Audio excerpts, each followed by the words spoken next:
back for another week of Blood, Sweat, and Beers, your Dallas Beer Guardians podcast. I am your host and Vice President, Dennis McGowan, here with President Marcus and Director at Large, Gilbertito. Good afternoon, gentlemen. How are we doing today? I mean, we're doing all right. Yeah. A little hungover, but not bad. A little more energy from that, please. A little more energy. Come on. Wait, how are you hungover 2 days in a row? That's not No, I wasn't hungover yesterday. Yesterday, I was just up all night. Unemployed activities. Yeah, that's what I do. Fun employment. Yeah. So my problematic record of the day is going to be Chuck Berry, and the reason I call it problematic is if you know anything about him, one of his hit songs is called "Sweet Little 16." So we're not going to talk about that, but yeah. Chuck, it's your cousin. It's Marvin, your cousin, Marvin Berry. There you go. Great album. Like erasure aside. Yeah. Great album. Check out the movie Chess Records or Cadillac Records about chess records. That's pretty awesome. If you want to know the history, of rock and roll and the Rolling Stones, that is the genesis right there. So yeah. Let's jump into it, gentlemen. We had a Korean weekend, even if we didn't want to. LAFC came to town. Even if DBG's K-pop All-Stars weren't all in attendance. Yeah. We were missing the 5'4" giant. But yeah, LAFC, FC Dallas 1-1. I think everybody won in this game, right? The Korean fans who came to see Son got a goal, and we didn't lose. So technically, I call that a win for everybody involved. And a great goal, a great free kick. It was. It was storybook. It was like watching Beckham do it. It was like watching Messi do it against us. You know. You know what? Let's jump right in because that was early in the game. That was what, fourth minute, right? Third minute, fourth minute. A lot of people have been talking about Colodi and so for those that don't know, if you've been living under a rock for last month, which if you don't know FC Dallas stuff, I don't even know why you're listening to us. But if you're here to learn, wild choice. Welcome. The injured Martin Paz is laid up on the bench with yet another hamstring injury for this club. But the reigning MLS Next Pro goalkeeper of the year, Michael Colodi, was in net again for his, I believe, 5th start this year. How you doing? Something like that. And he obviously did not save that free kick. That free kick was top corner, grazed the crossbar, perfectly placed. Just a magical jump. Hey, and not from lack of trying too. He made a leap that way though, man. Woo. And shout out to me last week for pointing out short goalkeepers. But yeah, continue. Classic. Some people have said that there's a better chance that Paz saves that than Colodi. I disagree. It was top bin. It was, it's in the corner. I think Paz gets to it, maybe a hand to it, but I'm not sure he saved it. I think that there's this weird thing that happens in sports in general where you assume that the starters are light years above the people below them. And I don't think that's necessarily the case here. I still think day to day I would take Paz, but Colodi's doing his best to convince me otherwise. I think with this shot, it was a world-class free kick, right? There's best keepers in the world that don't block that. For sure. So my thought on this, and the reason I bring this up is because I don't think that there is a keeper in Major League Soccer that saves that. And I think there are very, very few keepers in the entire world that make that save. Are you saying Stephen Fry wouldn't? No, I'm sorry. New England legend Turner. Matt Turner? Yeah. New England legend Matt Turner, who did not even get called up for the latest national team camp that just got released today. Sir, that's salt in the wound. Yeah, no, I can't blame Colodi for that. Matt Freezer That was an incredible free kick, and it's why you pay Son, right? That's it. I don't think anybody saves that. However, the foul on Chris Capis that led to that was the softest shit I've ever seen in my life. I mean, if y'all watch the VAR review, the Vancouver one that Thomas Miller scored, people are still upset about that because they're like, "What contact?" It looks like he tripped over his own feet. And we're assuming VAR is supposed to save those kind of things. Hey, listen, the referee in the last few weeks has been pretty wild. So. That was a terrible call in Vancouver. Yeah, and as far as Chris Capis goes, there are a couple of plays here where he lost the ball and he was walking back on defense, and I literally almost threw something on the field. And it was like multiple times that should happen. And Yeah, man. It was, to be honest, I'm satisfied with the game. We're not going to make the playoffs, so winning this game is not really that important. I think we may have gotten a couple of fans. I know I mentioned this last week. My boss showed up to the game with his family, and he texted me on Monday, like, "Hey, how much are season tickets?" So, nice. If for no other reason, if we got a couple of fans out of that, we'll call that a win. That's what it takes. Though. That's what this is about, right? That's unfortunately I'm curious that's how the league we're many. in. Yeah, how many Korean fans showed up to that game that didn't even realize FC Dallas was the thing? So I'm gonna go with 100. The Venn diagram of people who are Sun fans and the Venn diagram of people who knew that FC Dallas exists. Two separate circles. Is exactly. Yeah. If we get a handful of people to be like, maybe I'll come to a couple of games next year. That's a start. I'll take that. But let's shout out to let's give our player some love here. Let's shout out to the dog Farrington again, doing what he needs to do. He's one of them players. I remember there was a coach. Quick story. There was a coach I had. My late high school, early soccer career, where he mentioned to me like there are technical players who are really good, and then there are people who are pretty bang average, but in a game setting, absolute beast. And I think he might be one of them people. I'm pretty sure. He might not practice well, but when it's game time, bang. X dog is off the charts. Yeah, absolutely. So we call those intangibles, right? Right. That's exactly what it is. We'll bring up some stats right quick. Please. So I mean, they basically dominated the goal, right? Shots, right. 20 them, 10 us. Shots on target, 7 them, 2 us. Possession, 65 them. Passes, 600 them to 300 us. Wow, I didn't realize that was that much of a gap. Jeez. Passing accuracy, 88% them, 77 for us. Fouls, we beat them. I guess that's good. No red cards, offsides, 11 corners, them, 1 us. So we were dominated at home, and thank God for Farrington. That was a good pass by, I think, Delgado to basically save the game. And I know in the notes, Dennis was mentioning like why Musa didn't start or why he didn't come in till the 78th minute or whatever it is. We've got Musa on the subs. Yeah, we've got Musa and Urahide on the bench for this.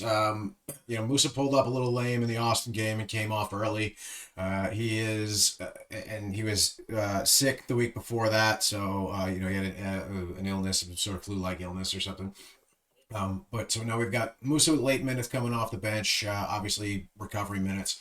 Urahide supposedly woke up with some muscle tightness, soreness, so they didn't really know until that morning because he wasn't on the injury report at all. He was healthy on Friday, so just unfortunate injuries that continue to compile for this team. We love it, right? I don't know what I don't know. Is it the turf? Is it the field? Is it the practice field? Are they training too hard? Is it the heat? I don't know. These hamstring injuries keep piling up. These ACL injuries down at North Texas are piling up. I don't know if there's a commonality here, but it's getting to be a little much. But Musa coming off the bench looked to be in decent form. Obviously, we only got 15 minutes out of him, maybe less than that. Barrington. Suitable replacement, I think, given the situation. Although, and not to take anything away from Farrington or that goal, if Musa plays a full 90 here or starts this game and plays, a significant portion, this game might look a little different. Yeah, I mean, maybe. I know you said suitable replacement. It's not really a replacement. He's serviceable. Serviceable, exactly. He did it. He came in. He did his job, right? He replaced the striker. He replaced the starting striker and scored a goal. Like, what more do you want from the kid? Exactly. I mean, the main thing I thought about was missing these players and getting off a tie against LAFC. I felt pretty good about. Was really my main takeaway. Yeah, I mean, like I said earlier in the intro, I think this is a win-win for everybody. We got some new fans. We got some new eyeballs, and we got it in a way that didn't feel annoying, like when Messi came here, or right, because it seems like it's like genuine love for him instead of right. I'm a Liverpool fan, so therefore Steven Gerrard's here. Type bullshit. Or like, I'm gonna go see the guy, right? No, it's like I'm gonna go see him because he's the guy. No, we're gonna go see him because he's son and he's really freaking good, right? And he. Again, not to take away from Mueller or what happened there at the end of that game, and I don't want to dive into that. We do a whole podcast on that, and I'm sure the Vancouver guys are really doing a whole podcast on that this week. But I think Son might be the best player in MLS right now. I mean, Messi's still walking and breathing, but I get what you mean. Right now, in form, if you had to pick one right now to start for your club. Come on, bro. I know people like to hate on Messi, but it's like it's not a matter of hating on Messi. Yeah. I actually think Messi's numbers have still been phenomenal this season, so it's hard for me to. He's leading in goals. He hasn't played in like 2 weeks. It's hard for me to say against Messi on that one. If I had to pick between them, like I want Son because I'm excited for Son and I like his effort going forward. They're two different type of players, right? And as we've proven, they both put butts in seats. They both sell jerseys. So they both put goals in net. Fair enough. I mean, not the same rate, but it's fair enough. But still. I love them both, and I agree with you. And you know what's funny? What I found interesting, side note before we move on, what I found really interested is like the crowd was appreciating just the small things he was doing. Like the pass he made, he may have made a guy miss. And I'm like, oh, so these guys maybe know a little bit about the sport. Oh, and you know what? Yeah, I feeding off of that, I think our stadium has been more responsive to that kind of stuff this year in general. Exactly. Which has been nice. Yep. Maybe only having 11,000 of people who actually know the sport is the way to go. They half broke as many fans, but they all really want to be there. It was 11,160 something was the new record in this configuration of the stadium with the standing room only tickets they sold. You know what I found funny? I actually thought they should just remove the tarps for a couple of games. Like, yo, if we can sell 12, 13, move them. Find a way to block off the like construction part of it and just that's what I'm saying. Yeah, that would have been kind of cool actually. But yeah, I mean, it was a good game. We can go a little wrap around the league here. These are the games that happened. One more note on that game. Go ahead. This is the first game that I've watched at home on television, and I don't even know how long because we've been watch parties and road, away days and home games. First game I've watched on my couch in a long time, and I watched it after the fact, so I was a little more able to just focus on it.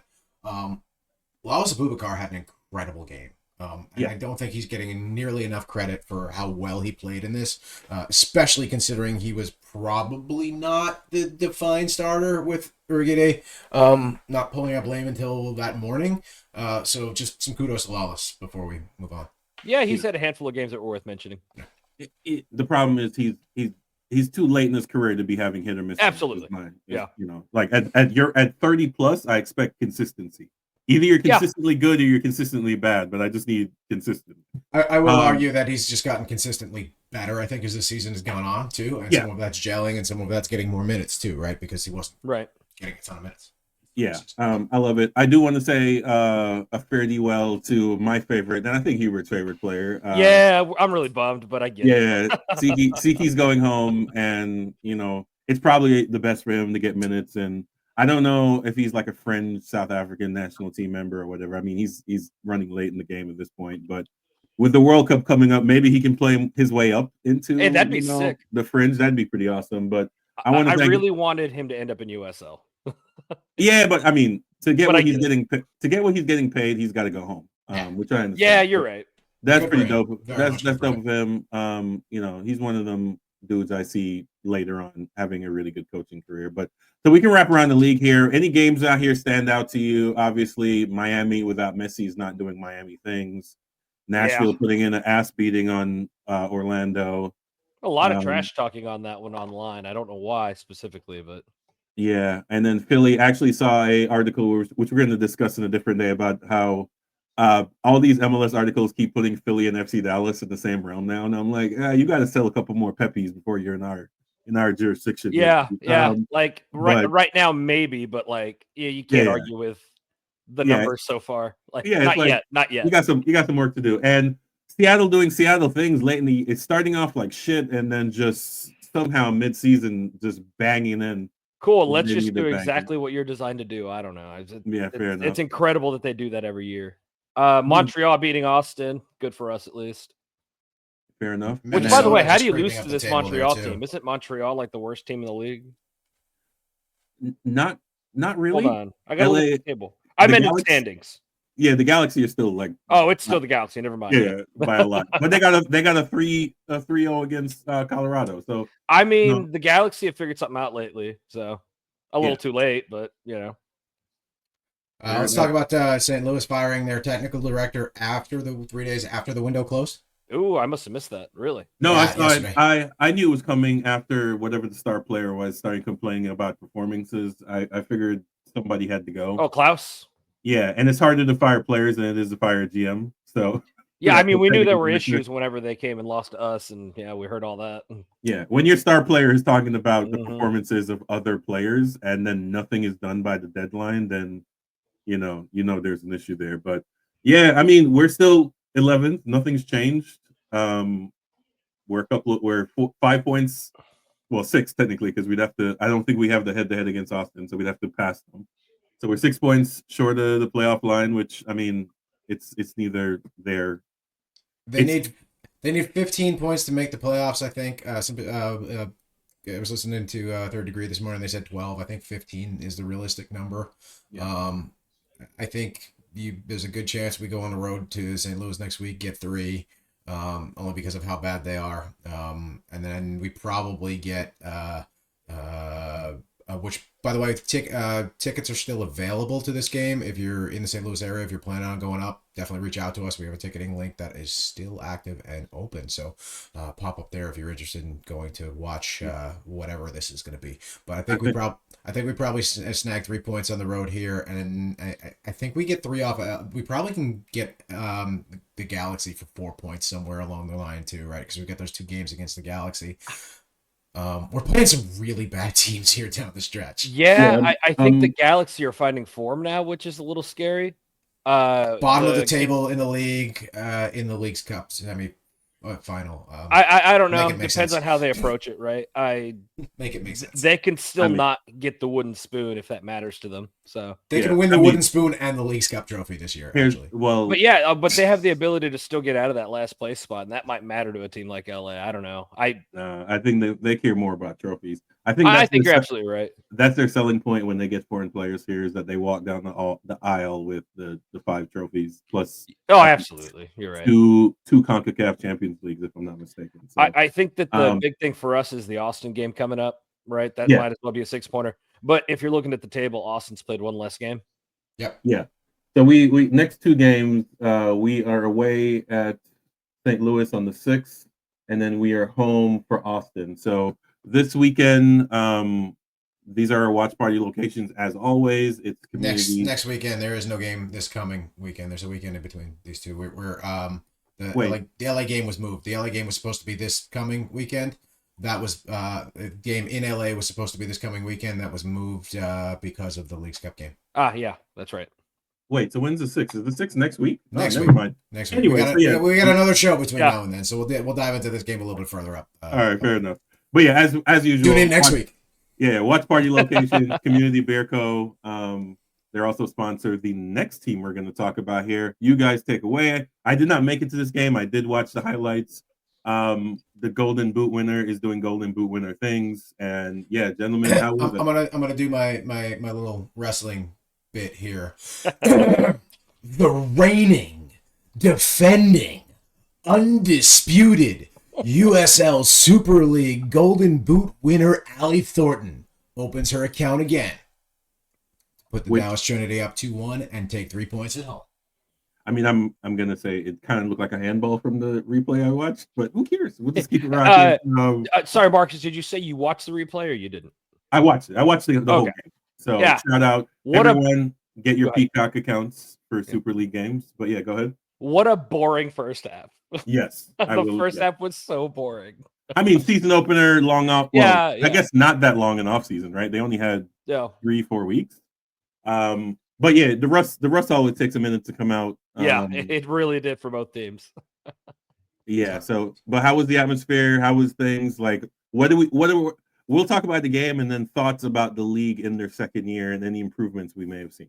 So if I seem a little distracted right now, Celtic are in pens in the reverse of their Champions League qualifier here. So I've got that going on in the background, and it's an interesting one for sure.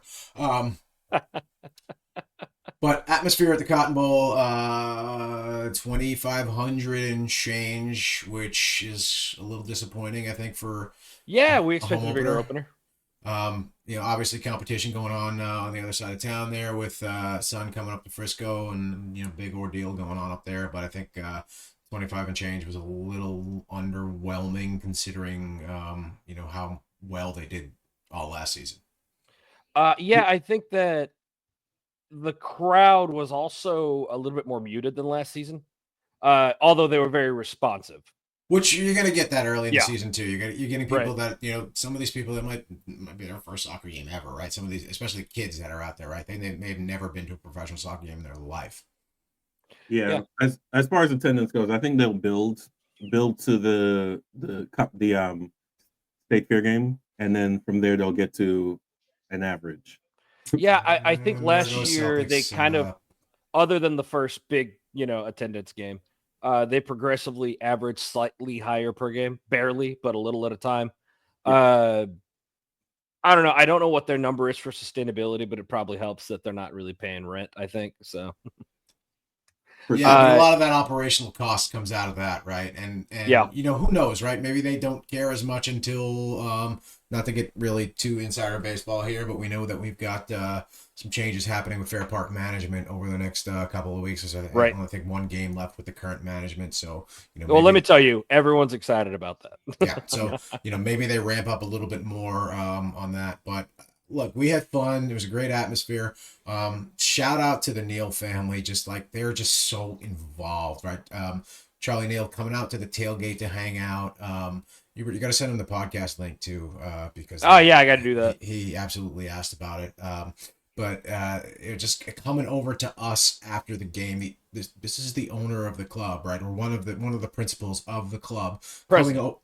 President, his dad owns the club. Okay, whatever you want to call it, right? He owns it, right? The family owns it, right? This is a family venture. He is one of the principals of the club coming over to us after the game to thank us for making noise and thank us for bringing the atmosphere. Unheard of in this town. Yeah, well, I mean, he came over and hit the drum with us last year. Remember, a couple of times. Yeah, no, it's just again, I can't say enough good things about what these guys are doing for the game in town and just how much they really clearly care about everything that's going on. Yeah, it's refreshing, especially coming from FC Dallas, where we used to have meetings with the owner once a year to where we are now, which is they might remember scheduling the meeting once a year with just staff. Once you win a Super Bowl, the whole atmosphere changes. Once you win a couple Super Bowls, can't relate. It's pretty. It's once unfortunately, now that your tight end's engaged, things are going to get really crazy. Fair enough. But yeah, go ahead. The game itself, first half was pretty darn boring. I think Spokane scored in the first half, though, right? They did. Yeah, I can't remember what minute they scored. 21st, 22nd. A great shot.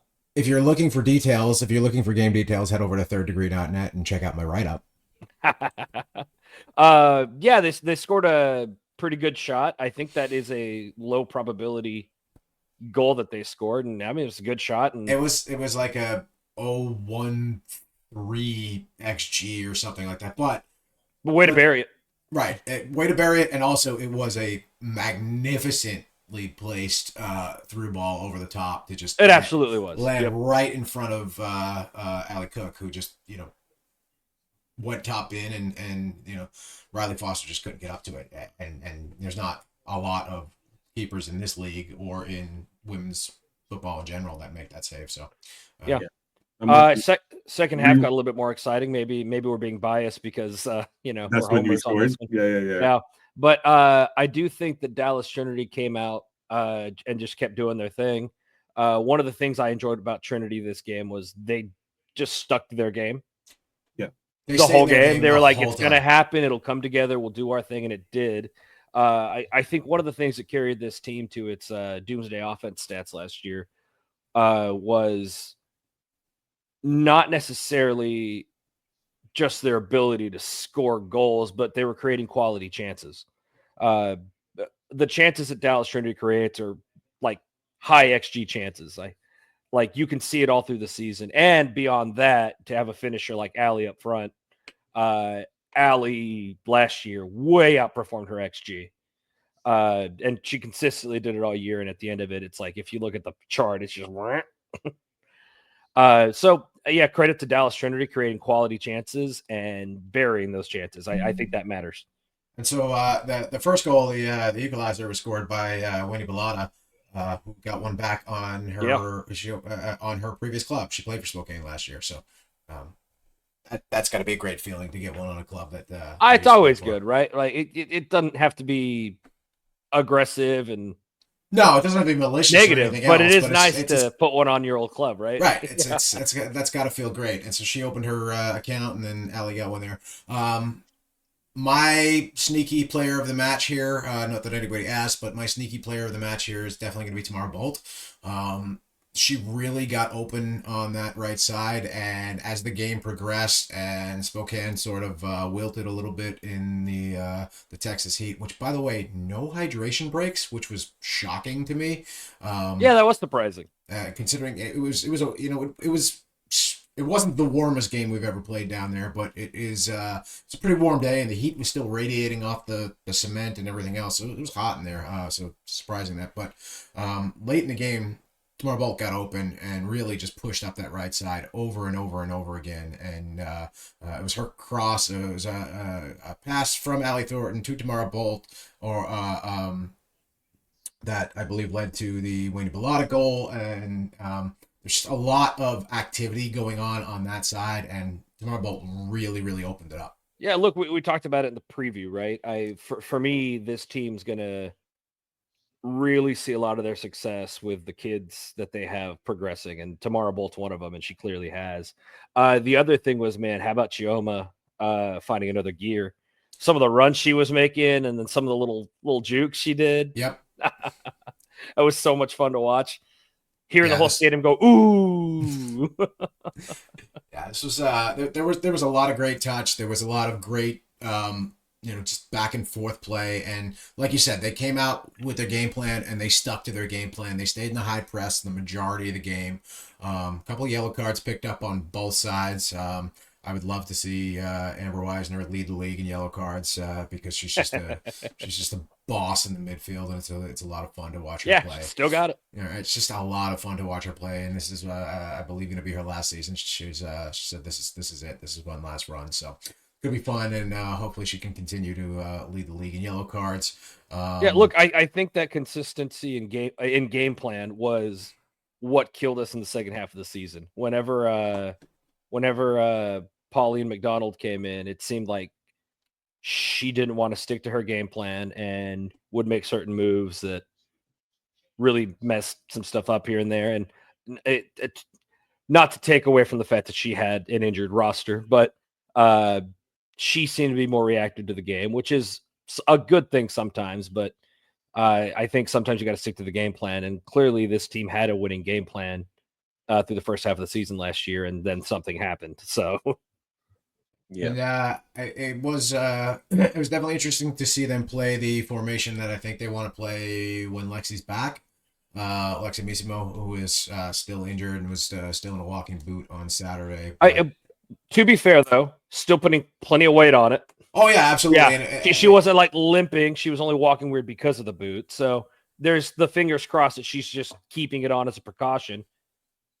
And they slotted Winnie Bellotta into that 10 spot. It looks like that how they're gonna want to play that. I would not be surprised to see that get messed around a little bit and see a few different other bodies in that spot. Celie Strong might get some time there. Obviously, Cameron. Look, Cameron I want to talk about the fact that they went with Bellotta over Lancaster.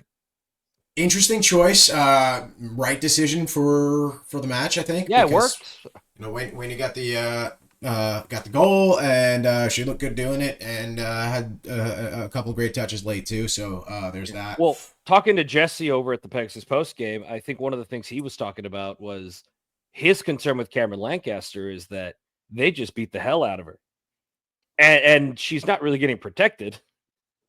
There's no one punishing people for that, which I kind of would like to see Amber come up and lay someone out after they take Cameron out. But at the same time, she was one of the most foul players last second half of the season. This is not ice hockey, sir. I just not have enforcers. Okay? Maybe it's because I like a bastard six. Maybe that's the problem. if there is an enforcer in this league, I can promise you is Amber Weisner. I mean, it's Amber or it's that one player from Tampa Bay, right? I can't remember her name. Yeah, fair enough. Because who are you? So some breaking news that some news that just broke right before we hopped on to record. Defending Africa Cup of Nations winner Deb Abiodun of the Nigerian Super Falcons has been recalled on loan back to the Washington Spirit. Yeah, I missed that. Yeah, just broke before this. Yeah, that's on my list. I was going to mention that while I wrapped up around the league bit. This is as a side note. This is why having two Division I women's leagues on different schedules don't make any sense. Why not recall her before the first home game? Yeah, that doesn't make any sense whatsoever. Hey, the good news is Tina, who made the big Nigerian championship flag and brought the jersey and everything, got the photo and everything. Got the photo, got the autograph, and Deb was incredibly grateful to see that when she came up. She was to watch the interaction between Deb and Tina. Just Deb seeing that banner and seeing the Nigerian jersey that Tina had. Just a great moment, just like one of those cool like fan player moments that just you don't get to see often at top levels. Yeah, but just frustrating to hear that news. Obviously, I go back to Sam Meza, and losing Meza halfway through the season like that—that's frustrating. Ugh. Well, it's not halfway; it's literally first game, like the season. Well, last year was halfway. Yeah, sorry, I meant Meza was halfway. Yeah, it's like, hey, let's recall you after the first game. I'm like, then why not? Why did you even let me stay for training camp? This seems did they have an injury or something? I don't know. But they just saw her ball out in one game and were like, we need her back.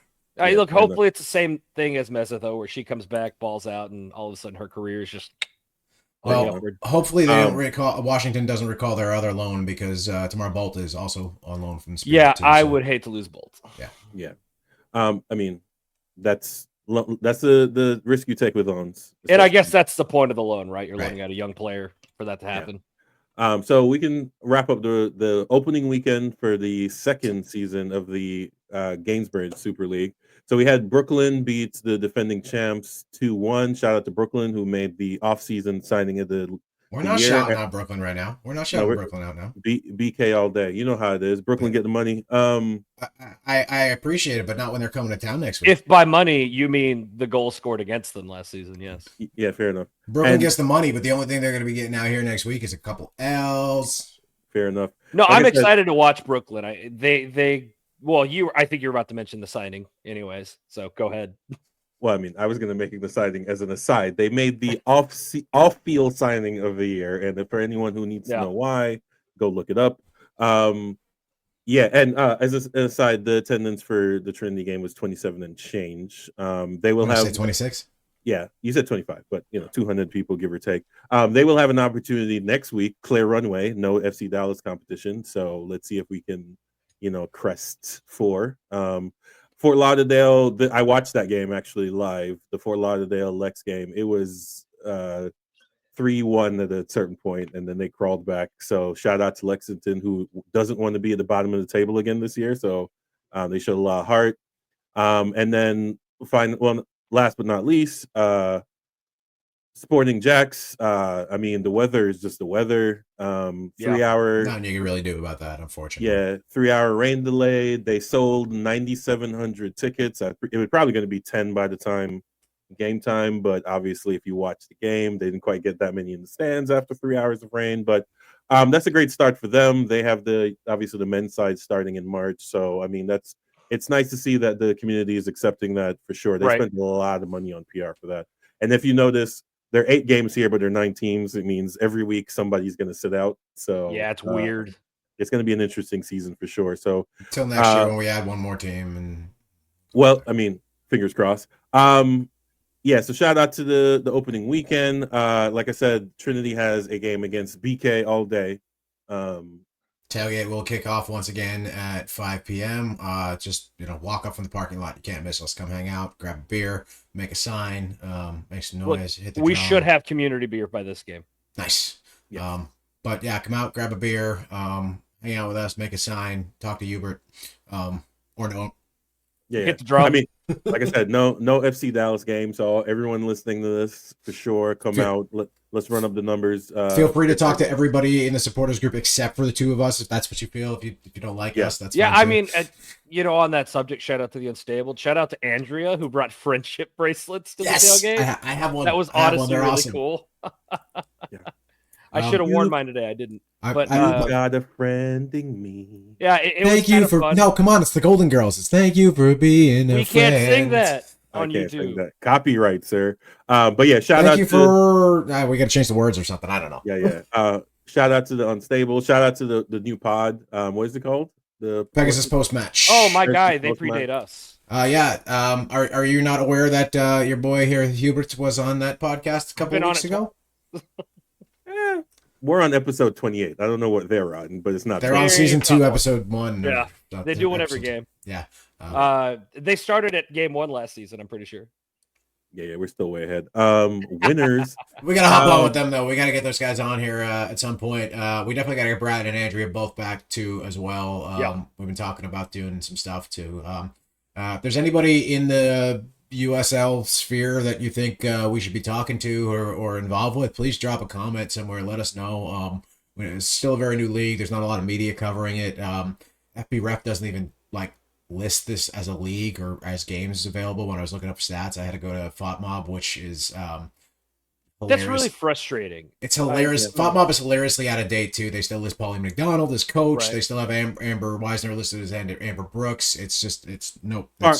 Part of that is a league issue. Like it's Division 1 in title only. Like they're running a very lean organization. Division 1 in our hearts and minds. Fair enough. But as they grow, that will get better. I think there was a moment this offseason where they straight up took all the stats off their website for a week or something like that. Well, it was wild. They updated it when they added the sponsor logo at the top, so they updated the whole website. Speaking of women's soccer, who's the growth, we got to point out we're big USL Super League fans here, but we do have to shout out to we're NWSL fans too because I rep Gotham no matter what. I mean BK all day. Gotham City. 40,000, and I think this is San Francisco Giants Stadium, right? If I'm not mistaken. Yep. Just north of 40. Yeah, so they broke the previous record, which I think was 37,000. So this is pretty dope. Right now, Bay FC is. I was reading about the owner. They're going to be a floating team for a little while. They play mostly at San Jose Stadium. So PayPal, I think, is what that's still sponsored. But they want to be in the Bay Area, so they're going to be floating around doing a little bit of this, a little bit of that. But Oakland Coliseum it is. So exciting to have another NYCFC on our hands. Fair enough. Although this field is a lot better than Yankee, let's just be completely honest. But shout out to them for breaking the record. The growth. Oh, that's awesome. The growth in soccer in general is awesome, and women's soccer specifically is pretty dope. So if you're in any of the environs that have either a Super League or NWSL league, which I don't think there's any overlap, so there's not any competition there, go ahead and support. So we're gonna love to see a cup happen between those two leagues. Can we plug the what they're calling the State Fair Classico real quick when we talk about attendance? Yeah, that record may be a short-lived one. Go ahead. Dallas Trinity wants to break that record if they can. Obviously, it would be for a friendly. To be fair, it wouldn't be like a competitive game in the same way. But they're trying to get as many people as they can out to the Cotton Bowl on, what is that, the 18th of September? 18th of October. During the when they're the playing State Fair, the week after the Red River Shootout. Yeah, when they're playing Red River Derby, whatever they call that friggin' game now. We can't call it a shootout. When they're playing the Club America women's team. Club America, men or women, they tend to draw. And they're going to be unveiling by then, I think, some of the renovated Cotton Bowl, right? Yes. So the idea is to get as many people there as possible. I think they'll be putting out deals and stuff, group deals, whatever. I think they'll probably be handing out tickets at some point. But their goal is to set a new record. Let's see if they can pull that off. It'd be kind of cool. I mean, here's the thing. They're going to have to do a lot of legwork. They're going to have to hit all the local TV channels. They're going to have to go to Dallas ISD and basically do what most people do with State Fair tickets, which is give them away or $5 a kid or whatever it is. Right. They're gonna have to go to every youth. I mean, how do you think they fill up game. Oracle Park? You think those are all 100% full rate paid tickets? Either this is how it works, right? Yeah, my concern is that leading up to the season, I think marketing was poor, pushing the team was poor. A lot of people were like, "Oh, shoot, that season starts today. I just want to see what happens leading up to this game." I'm worried that we're putting all our eggs into a friendly basket, and that just as a soccer fan annoys me. Here's the thing: if they hit 15 to 20, we'll call it a win. Even if they don't hit. Oh, sure, I agree with you. Yeah. Right, because the record for the Super League is what, 10 and change. That was it Carolina did twice last year? Yeah, it might have been. I don't remember. Yeah, and this wouldn't be a league record anyway because it's definitely Carolina. But yeah. So I mean, we're gonna be there. I'm definitely gonna support it. I'm not really a fan of the State Fair anymore, but I'll fight. I'll be honest with you. I'm about it because I can't stand the State Fair. Yeah, fair. So, but again, I will be shut up and have a corn dog. It's so hard for me to get excited about a friendly. I don't know. Shut up, have a corn dog, come out and support. I'm hypertensive, Dennis. No, turkey leg, sir. Turkey leg. All right, so we're gonna deep fried fireball shots. Wow. Okay, that's diabetes and a coronary all at the same time. All right, so this segment of Around the Grounds, we are going to talk about the newest. I mean, it's not that new; it's a previous club, but the newest professional club. We'll just go by that title. For 2026, finally got a name, crest, and color scheme, and it is the Sporting Cascade FC, which we're going to talk about that name here in a moment. Why Sporting and Cascade? For everyone that doesn't know, right? So when a club is called Sporting, it's usually because they have more than one sport, right? So normally you have a basketball, you have whatever sports it is. That's why it's lacrosse, club, whatever. Yes. Yeah. So that's the frustration that people have here, is that you're using the title without the actuality. Like Atletico is also it's an athletic club, which means that you do more than just the soccer. That being said, what are you guys' thoughts about the crest, the color wave, and the taglines and everything that you see here? I'm so pro having more brown. I hate a crest. I am as well. By the way, it seems I hate it. It's just so overdone, and it's always like backdoored into it, and like they came up with the crest and then they explained it. Like they explained it away. The word confluence is here though. That is an SAT word here. That's a fact. That is a 12-point word here. It's kind of a cool looking crest. Love the idea of like this sort of muted color scheme.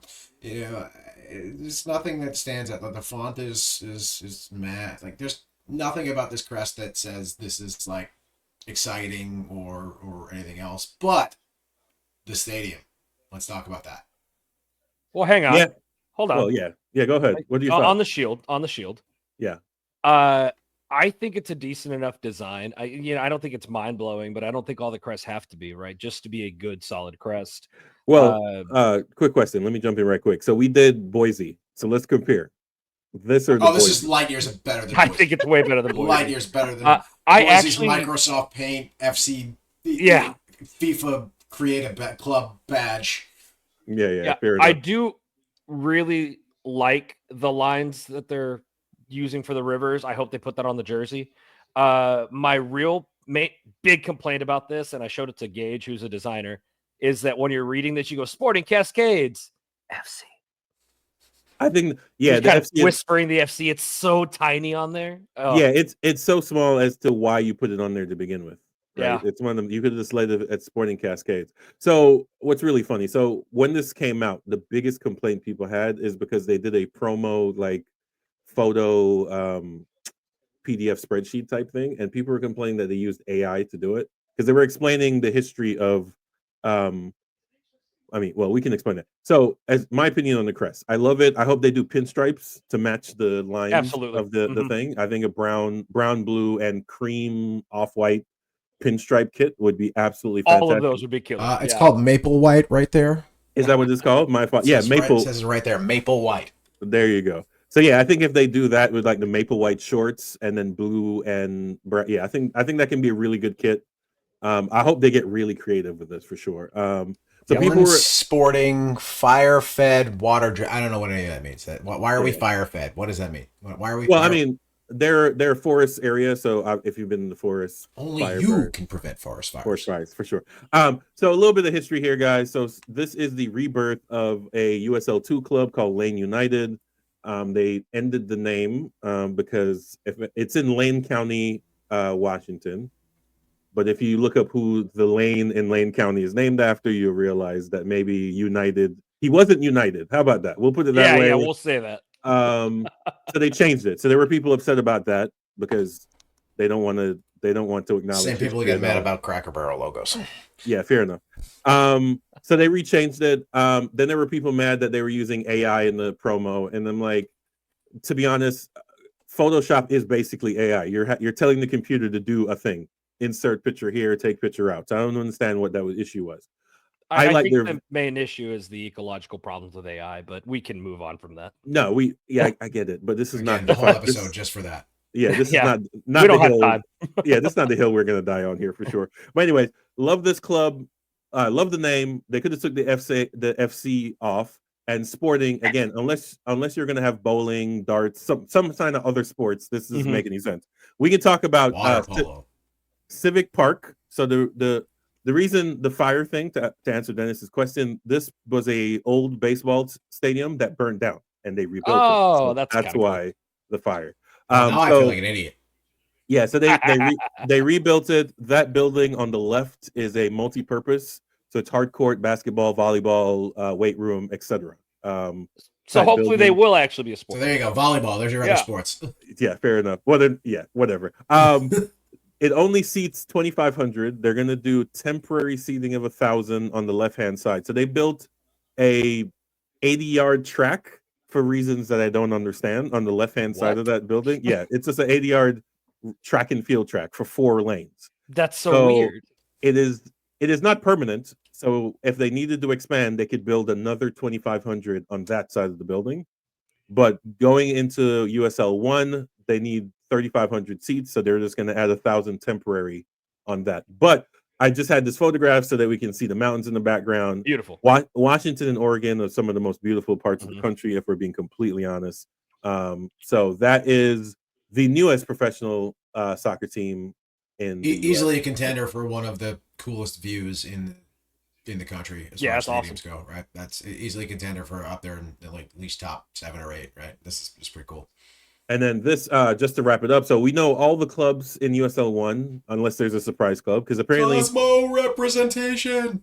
Yeah, apparently you can actually join this league up to 180 days before the league starts, as long as you have a stadium contracted. So if you're a soccer team and you already have a professional stadium, you can pay the money and join within 180 days. Just FYI. I still hold that USL is a money laundering scheme.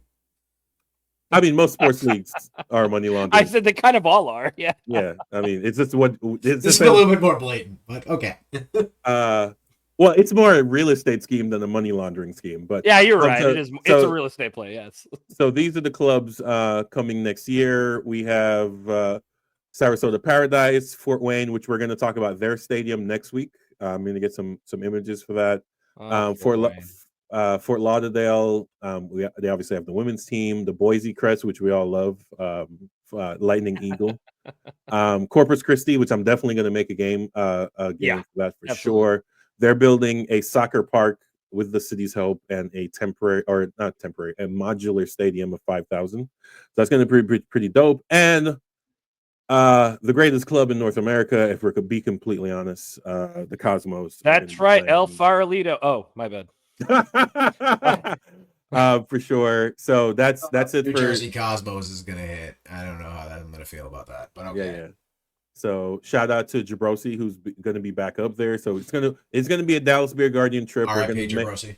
We're gonna make that work for sure. So that is around the grounds. I just want to give a shout out to a league that's growing. Now, there's a little murmurs about our local, and I use the word local very loosely there, USL 1 club, but we will get more into that as when the season wraps up, and we'll see. Yeah. But as of right now, this is the map for 2026. Love it. As you can see, there's a massive gap out west, but there's nothing we can really do about it right now. But like I said, you have up to 180 days before the season starts. So go ahead and make that work. So, gentlemen, it's been a great pod. I know we got to go. Like, share, subscribe. Dallas Bear Guardians on everything. We will all be at the Trinity game, I assume, since there's no FC Dallas game. Sir. So tune in, same bat time, same bat channel next week. We will be here doing a recap of that Trinity game, and then we'll look ahead to the following Trinity game, and then we'll look ahead to FC Dallas at St. Louis, and we'll talk about whatever else Marcus wants to talk about, because he's the president. We just let him do what he wants to do, right? This is mostly his show. For now. Sign up for the newsletter. We might be asking you to join leadership here very shortly. Please come help. We need all the help we can get. Please come run it. For sure. Especially if you're under the age of 25, we really need some young help, right? Us old guys are getting tired of this, right? We're getting tired of throwing parties. We're getting old, right? We need some young folks that can sustain a 90-minute match. Yeah, we don't need any legets. We need more than 10 minutes, guys. Anyways, like, share, subscribe. Dallas Guardians everywhere. Hit the line. Guardians Which out. one?